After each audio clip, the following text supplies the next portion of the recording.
اب تمہاری شادی ہونے والی ہے، تو آنے والی کو دیکھو نا کتنی بڑی قربانی کر کے آ رہی ہے، گھر، ماں باپ، بہن بھائی، سہیلیاں، ماحول، ہر چیز چھوڑ کے وہ آ رہی. تم آتے ہی اس کو کڑاہی میں ڈال دو تو اس کا کیا حال ہوگا. اور جتنی کوئی مشین قیمتی ہوتی ہے اس کی ڈائی اس سے بھی قیمتی ہوتی ہے. ڈائی سانچہ انگریزی میں ڈائی کہتے ہیں، اردو میں سانچہ. مرسڈیز کا جو سانچہ ہے جس میں مرسڈیز ڈھلتی ہے وہ مرسڈیز سے زیادہ مہنگا ہوتا ہے. اس پہ کوئی ذرا بھی خراش آ جائے نا اس کو تبدیل کر دیتے ہیں، نیا لگاتے ہیں. یہ جو 2-3 سال ایک ہی ماڈل چلتا ہے کہ نیا ماڈل لانے کے لیے کروڑوں ڈالر پھر خرچ کرنے پڑتے ہیں کہ نئی ڈائی بنانی ہوتی ہے، نیا سانچہ بنانا ہوتا ہے.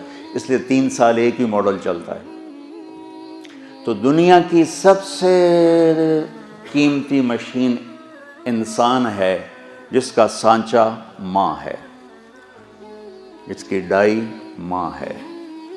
مرسڈیز کے سانچے پر خراش پڑے تو بدل دیتے ہیں، اور ماں بن گئی ہے بچی اور اس کے پیٹ میں بچہ ہے.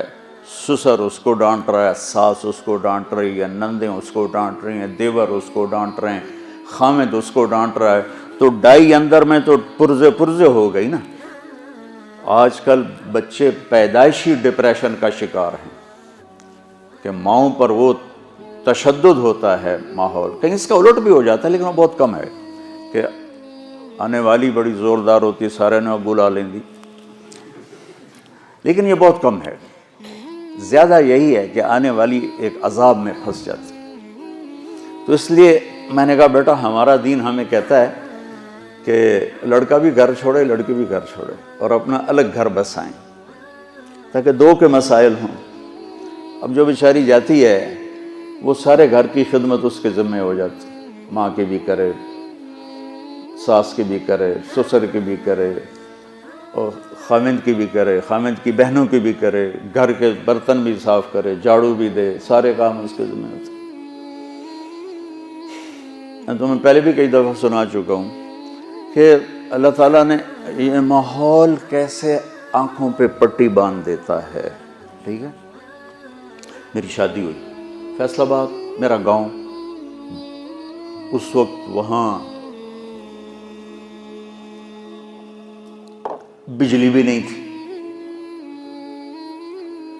تو میری بیوی شہر سے اور وحشت زدہ ہماری جانگلی زبان وہ سمجھتی نہیں تھی، چپ کر کے بیٹھی رہتی تھی.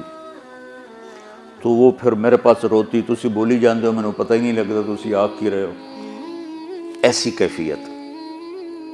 اور اللہ نے آنکھ کھولی تو نوکر، کھانے والے الگ، پکانے والے، کھلانے والے الگ، پکانے والے الگ، سودا لانے والے الگ، حقہ بنانے والے الگ.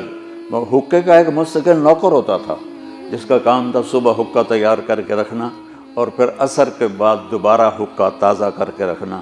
اس وقت حقے پر پوری مجلس لگا کرتی تھی. تو میں نے اپنی ماں کو کبھی نہیں دیکھا کہ میری ماں کو اچھا پکانا بھی نہیں آتا تھا اور روٹی گول نہیں بنا سکتی تھی چونکہ سارا کام تو نوکرانیاں کرتی تھیں. تو میری ماں کو کوکنگ نہیں آتی تھی اور نہ ہی کوئی روٹی پکانی آتی تھی. بطور عورت تھوڑا بہت وہ جانتی تھی لیکن چونکہ کام کرنے والیاں ہوتی تھیں تو ان کو بھی ضرورت نہیں پڑی. اب اس ماحول میں جرگا، پوری مجلس شورا بیٹھی ہے، پوری فیملی کی عورتیں اکٹھی ہیں اور گفتگو کیا ہو رہی ہے؟ تیری ماں تا چولہے تے سڑدی پئی ہوندی ہے تے بیگم تیری ٹھک تے پیڑے تے بیٹھی ہوندی، ٹھک تے منجی تے بیٹھی ہوندی. اور میں ہنس پڑا.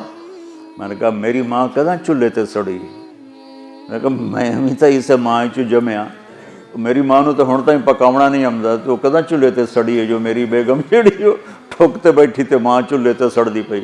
میری ماں صرف نگرانی کے لیے جاتی تھی کیا پک رہا ہے کیا ہو رہا ہے بس. یا جب کھانا تیار ہو جاتا تھا تو نوکروں کو تقسیم کرنا، ڈیرے والوں کو تقسیم کرنا، مہمانوں کو تقسیم کرنا، گھر میں اپنے ہمیں یعنی بچوں کو دینا. یہ ماحول ہے. کہ سب کچھ ہوتے ہوئے بھی ڈیمانڈ ہے کہ اے بھی جھاڑو پکڑ کے شروع ہو جائے۔ تو دیکھو بیٹا، ایک منفی مزاج ہوتا ہے، جو ممبر پہ بیٹھے تو منفی ہوگا، جو گھر میں جائے گا تو ہوگا، جس جگہ جائے گا وہ الٹا ہی ہوگا۔ تو میں تمہیں اس سے نکالنا چاہتا ہوں۔